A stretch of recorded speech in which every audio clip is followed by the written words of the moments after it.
Pepper tonight is known as the Ragnarok F4 stage. So I've never had a Ragnarok before, so I'm excited for this one. So this is a pepper that was grown by Gary Smith, Lone Star Mastiff Farms. As always, thank you, Gary. I didn't search much, but what I did kind of try to search, I couldn't find much on this particular pepper. I mean, I've seen it.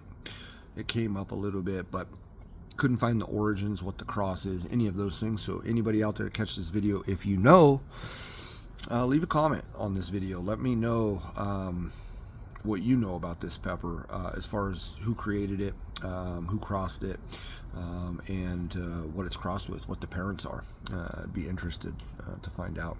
So beautiful orangish red pod.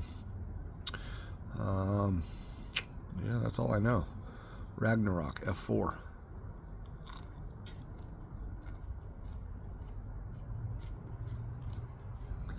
So I washed this pepper. I've seen these black spots on the peppers before. It's usually not dirt, it's not mold. All that looks good. The seeds in here are black though, so I'm just gonna eat around it, unfortunately. Gary only sent me one, and I really wanted to try it, so.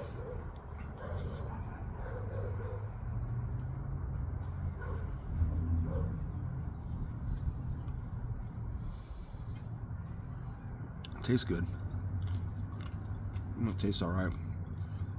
So those seeds are just starting to kind of mold there. You can see them.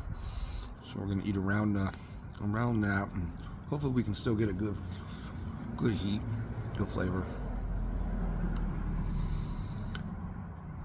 Right now it's chinense, but fruity.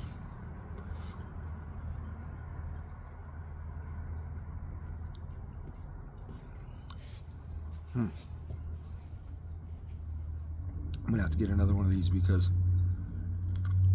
I like the fruity notes on this one.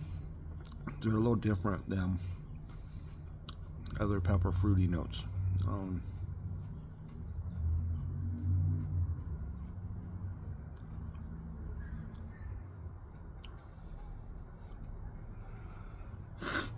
trying to sense the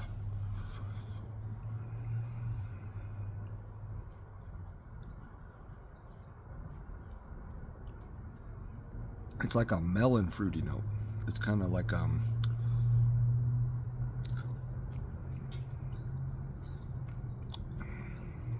some heat coming.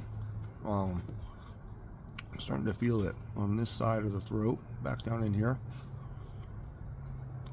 So on the side that I'm mainly chewing on.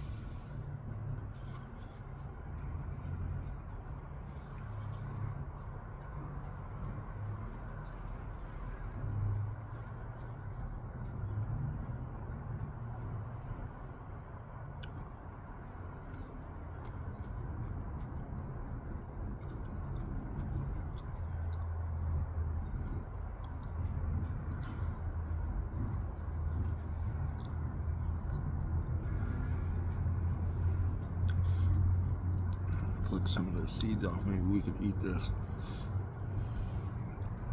Show ya. Not bad.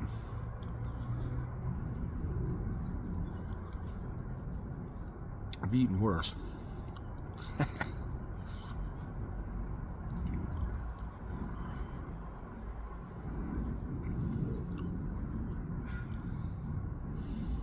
gonna go ahead and eat this.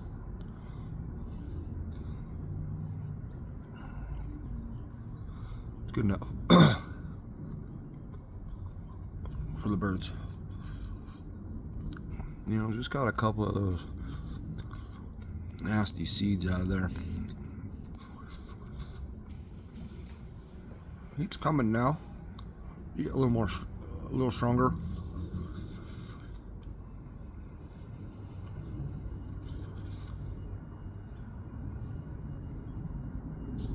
Now, that could be, well, partly is because that was the majority of the placenta there and the bite before. Ooh, pepper burp. But also I feel like this pepper has a excuse me, slow building burn characteristic to it. which I think is also playing into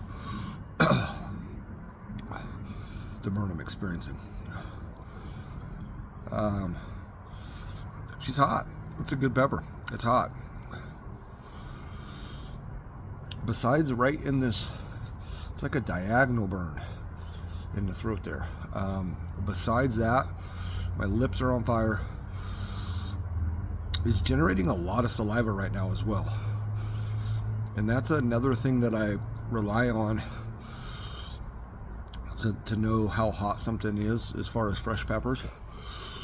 The more saliva that I'm building on the afterburn generally indicates the hotter it is for me. And this is creating a lot of saliva right now. It's still climbing. Hell of a job, Gary, for a late season kind of small pepper. Wasn't super small, you know, it's about like that.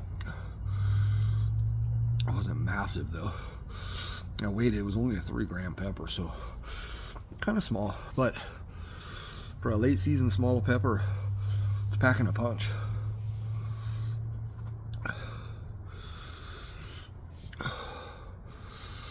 Not really too much sweat or anything. This bald head though, it is glistening pretty nice. Yeah, but really good. Under the tongue's on fire. The gum line underneath the tongue, on the inside part of the teeth, just on fire. It's in its... The throat burn is dissipating now, but that was kind of like a scratchy kind of burn. The burn inside the mouth right now is a stinging burn. And more than what I get from like a habanero. It's like a scorpion sting. It's especially under the tongue. It's like pins and needles. It's like a tattoo gun. Underneath the tongue, the top of the tongue, all that, fine. It's all under the tongue. Like there's nothing on top of the tongue, which is unique. That's interesting. For me, I usually always get a tongue burn on the top part. At least the tip, at least the front. This is pretty much the entire tongue, but just underneath.